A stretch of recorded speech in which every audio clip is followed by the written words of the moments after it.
At the turn of the millennium, Rockstar Games was taking huge risks by developing video games for a more mature audience. While this would be more mainstream in the future, most video games up to that point were really aimed towards young children and teens with an emphasis on fantasy and color, generally avoiding violence. Grand Theft Auto was set out to change this by incorporating a grittier art style within their games and incorporating real-life elements with a good mix of satire to really sell these games. Now, while I personally haven't played the first three titles, pretty obvious that the turn to 3D graphics were really successful for Rockstar. In fact, GTA up until GTA 3 was seen as a mediocre fetch quest by most critics at the time, with the first two games only selling 5 million copies combined. Rockstar persisted though, and were met with critical acclaim with GTA 3, selling 14 million copies. GTA Vice City, the second game in the 3D trilogy, was even more successful and proved to fans that Rockstar Games knew what the fans wanted. Now, I know most people who played Grand Theft Auto games have probably played Vice City at some point, and it's been over 20 years since this game has come out, but I never owned a PS2 growing up and wasn't allowed to play them for obvious reasons. So I decided to get it, and I'm currently still playing my copy of Vice City on the PCSX2 emulator. That's right, I haven't finished the game yet. The plan is to play the game to get familiar with it, and let you know if it's worth playing in the modern era. Is it worth playing? Well, let's start with the story. You're Tommy Vercetti, a former prisoner from Liberty City who was bailed by the mobsters according to GTA fandom.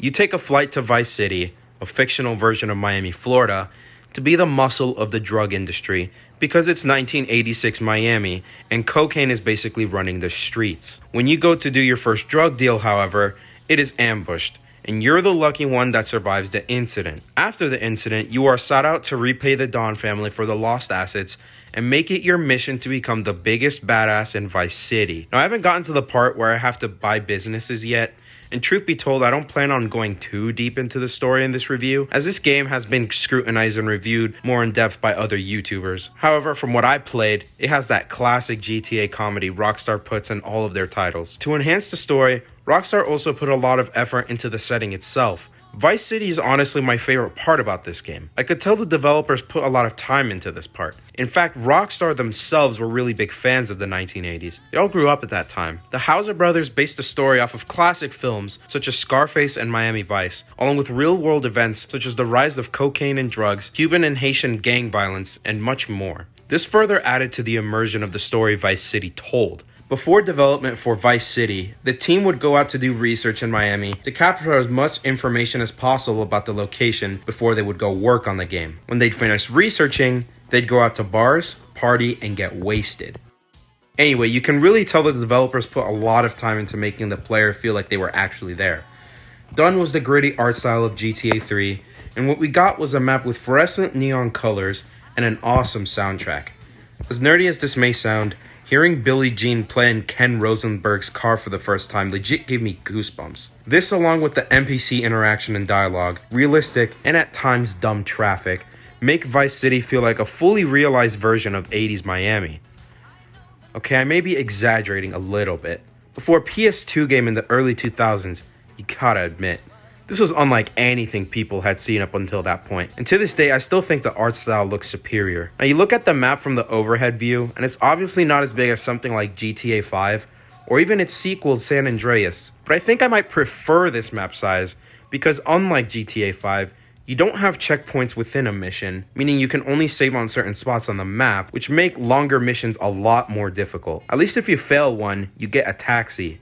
GTA San Andreas. I don't even bother using the taxi. Like, I just use a save state instead since I'm playing on the emulator. But if I was playing on the console itself, I would have greatly appreciated the taxi feature. The smaller map size eliminates all those fetch quest missions that would arrive in later titles. This, along with the fact that you actually have a map to look in the main menu, unlike GTA 3, makes the game a lot more enjoyable than the other titles, with the only challenge being within the missions themselves. Ammunition stores return, along with pay-in sprays, restaurants, side quests, and item pickups scattered throughout, such as the health item pickup, adrenaline pills, body armor, and bribes which lower your wanted level.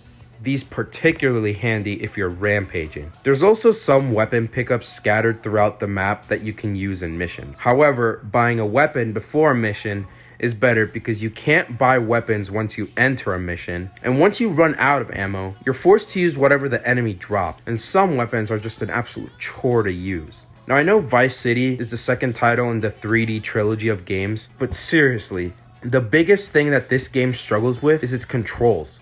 Even on the PCSX2 emulator, the frame rate is locked to 30, the movement is very touchy, almost like your character can only move 4 directions, and your character's stamina is just hopeless. Vehicle controls are better though. Each vehicle has its own stats, like some blow up easier than others. The controls are actually better than San Andreas weirdly, but I guess that can be attributed to the fact that I'm playing on an emulator, which may eliminate some of the input lag you'd get playing on a console. This also applies to golf carts, boats, planes, or any other vehicle. It feels very intuitive for a game released in 2002. However, what's not intuitive are the game's shooting mechanics. Now there are quite a few weapons in Vice City, however I feel like I can only use the de-scoped weapons because the scoped controls for controller players are so bad I don't even bother anymore. For starters, you aim with the left stick, which is already weird to begin with, but the main issue is that the default dead zone is set way too high, meaning you're constantly having to overcorrect your aim because the game is not registering that you're moving your joystick at all. And similar to your movement,